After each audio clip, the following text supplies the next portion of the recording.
और आप मेरे साथ हैं सजवान क्लासेस में। आज हम आपके लिए सेकेंड लेक्चर लेकर आए हैं हाइब्रिडाइजेशन का। हाइब्रिडाइजेशन जिसे हम हिंदी में संकरण कहते हैं, आज उसका दूसरा लेक्चर है जिसमें हम लोग स्टडी करेंगे sp3d1 और sp3d2 हाइब्रिडाइजेशन। लेक्चर शुरू करने से पहले अगर आप चैनल पे नए हैं तो प्लीज़ वीडियो को पूरा देखिए और पसंद आए तो लाइक शेयर और सब्सक्राइब जरूर कीजिए। तो चलिए आइए बात कर लेते हैं हम हाइब्रिडाइजेशन के बारे में। हमारे पास 5 तरीके के हाइब्रिडाइजेशन आते हैं। इन 5 तरीके के हाइब्रिडाइजेशन में से हम sp1, sp2 एंड sp3 के बारे में पिछले लेक्चर में पढ़ चुके हैं। आपको लेक्चर का लिंक डिस्क्रिप्शन में मिल जाएगा, पहले आप उसे देखिएगा और फिर आपके ये समझ में ज़्यादा अच्छे से आएगा।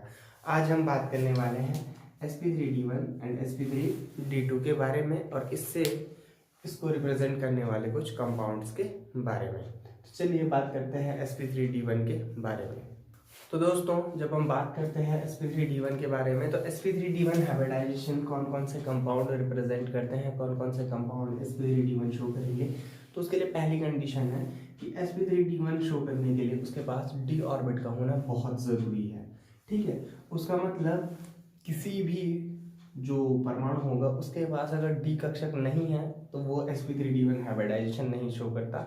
लास्ट लेक्चर में हम लोगों ने पढ़ा था कि कार्बन sp1, sp2 और sp3 दिखाता है, लेकिन अगर मैं बात करूं कि क्या कार्बन sp3d1 दिखाएगा, देन कार्बन sp3d1 नहीं दिखाएगा। ठीक है, इसका रीज़न क्या है कि कार्बन का इलेक्ट्रॉनिक कन्फिग्रेशन होता है 1s2, 2s2 एंड 2p2। तो कार्बन 1s2, 2s2, 2p2 रखता है। बेसिकली इसके पास डी नहीं होता और आपको पता है डी एटॉमिक ऑर्बिट थर्ड से शुरू होता है, थर्ड ऑर्बिट से तीसरे कक्षक से डी कक्षक, तीसरी कक्षा से डी कक्षकों का आना शुरू होता है। ठीक है, तो बेसिकली कार्बन कभी भी ये नहीं दिखाता, ना ही sp3d2 दिखाता है।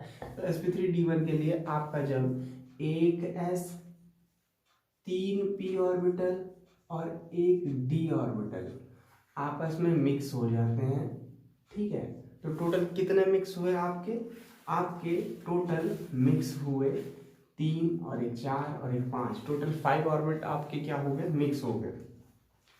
ये 5 आपस में मिक्स हुए और 5 ही नए sp3d1 ऑर्बिट्स को बनाते हैं। तो यहाँ आपका sp3d1 हाइब्रिडाइजेशन कहलाता है। ठीक है, तो चलिए सबसे पहले हम बात कर लेते हैं PCl5 की कि PCl5 में कौन सा हाइब्रिडाइजेशन होता है। आपका PCl5 तो आपका फॉस्फोरस होता है, फॉस्फोरस का एटॉमिक नंबर आपका 15 होता है। तो फॉस्फोरस का इलेक्ट्रॉनिक कन्फिग्रेशन हम लिखेंगे basically 1s2, 2s2, 2p6, 3s2 and 3p3। Basically आपके आखिरी ऑर्बिट में ये 5 इलेक्ट्रॉन है, तो इनका इलेक्ट्रॉनिक कन्फिग्रेशन आपको इस तरीके से एक्सप्लेन किया जाएगा दैट 3s2 के 2 इलेक्ट्रॉन एंड 3p के 3 इलेक्ट्रॉन। आपका इस तरीके से एक्सप्लेन किया जाएगा कि 3s2 के और 3p के इलेक्ट्रॉन। अब जब आप इन इलेक्ट्रॉनों को एक्सप्लेन करेंगे तो इसके पास एक d ऑर्बिट होता है जो खाली होता है। तो d ऑर्बिट इस तरीके से आपका एक वैकेंट ऑर्बिट होता है और ये वैकेंट ऑर्बिट आपका एक्सप्लेन करेगा कि किस तरीके से PCl5 sp3d1 हाइब्रिडाइजेशन में जाएगा।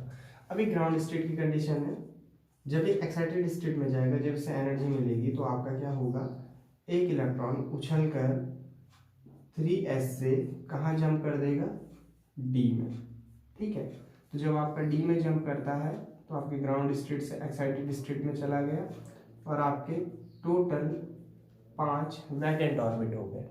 टोटल 5 वैकेंट ऑर्बिट जब आपके हो गए तो आप इसे क्या करेंगे, ये s, 3p और एक d आपस में मिलकर sp3d1 हाइब्रिडाइजेशन कंप्लीट करते हैं। ठीक है, तो आपका PCl5 में ये बाकी के Cl किसे कवर कर लेते हैं, यहाँ एक Cl, यहाँ 1, 2 और 3 Cl और यहाँ एक Cl, टोटल मिलाकर 5 Cl। देन PCl5 आपका कौन सा हाइब्रिडाइजेशन दिखाता है, sp3d1। ठीक है, आप इसे नोट कर लीजिए। नेक्स्ट हम बात करते हैं sp3d2 हाइब्रिडाइजेशन के बारे में। और अगर आपका sp3d2 हाइब्रिडाइजेशन की बात करें देन sp3d2 हाइब्रिडाइजेशन की बात हो रही है। इसमें एक s 3p और 2d ऑर्बिटल पार्टिसिपेट करेंगे। सर्टेन इसके लिए भी कंडीशन वही है कि आपका क्या होगा, d ऑर्बिटल्स का होना जरूरी है। ठीक, अब वही एक्साइटेड स्टेट के जब 2 इलेक्ट्रॉन फर्दर चले जाते हैं तो आपका क्या होता है, sp3d2 हाइब्रिडाइजेशन रिप्रेजेंट होता है। अब इसके एग्जांपल पढ़ते हैं हम SF6 में किस तरीके से होता है। ठीक है, हम बात करने वाले हैं SF6 की। देखिए SF6 में सल्फर का इलेक्ट्रॉनिक कन्फिग्रेशन, सल्फर का एटॉमिक नंबर होता है आपका 16 और इलेक्ट्रॉनिक कन्फिग्रेशन होगा सल्फर का 1s2 then 2s2 2p3 3s2 3p4 और 3d के पास तो कुछ होता नहीं है, देन 3d 0। अब मैं इसका आखिरी ऑर्बिट जिसे आप वैलेंस शेल भी कहते हैं इसे रिप्रेजेंट करूंगा। देन वैलेंस शेल को रिप्रेजेंट करते टाइम मैं इसका ग्राउंड स्टेट ड्रॉ कर देता हूँ। इसका ग्राउंड स्टेट इस तरीके से बनाया जाएगा। ठीक है, तो इसमें आ गए पूरे आपके 3p4 तक। 3d पूरा वैकेंट होता है, खाली होता है। अब जब आप इसे एक्साइटेड स्टेट में भेजते हैं, इसको एक्स्ट्रा एनर्जी मिलती है ग्राउंड स्टेट से ज़्यादा, तो एक ये वाला इलेक्ट्रॉन जंप करता है और एक ये वाला इलेक्ट्रॉन जंप करता है। फिर आपका एक्साइटेड स्टेट में क्या हो जाता है, 1 और यहाँ 3 और यहाँ 2 इलेक्ट्रॉन आपके जंप हो चुके हैं। ठीक है, तो आपके यहाँ 2 इलेक्ट्रॉन जंप हो चुके हैं। टोटल कंडीशन क्या हो चुकी है आपके पास, वैकेंट ऑर्बिट आपके हो गए टोटल 6। ठीक है, इन 6 के लिए आपका 1s 3p और 2d। बात करते हैं 6 फ्लोरीन है, एक फ्लोरीन यहाँ आएगा, एक फ्लोरीन यहाँ, एक फ्लोरीन यहाँ, एक इधर और एक इधर।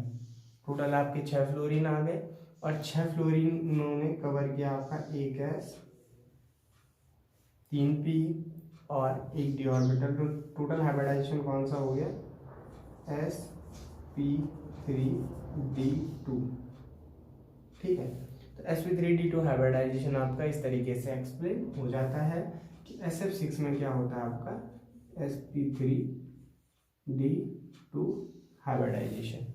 ठीक, अब इसमें कोई डाउट हो तो ज़रूर पूछिएगा। फिलहाल आप इसे नोट कर लीजिए कि किस किस तरीके से आपके हाइब्रिडाइजेशन होते हैं।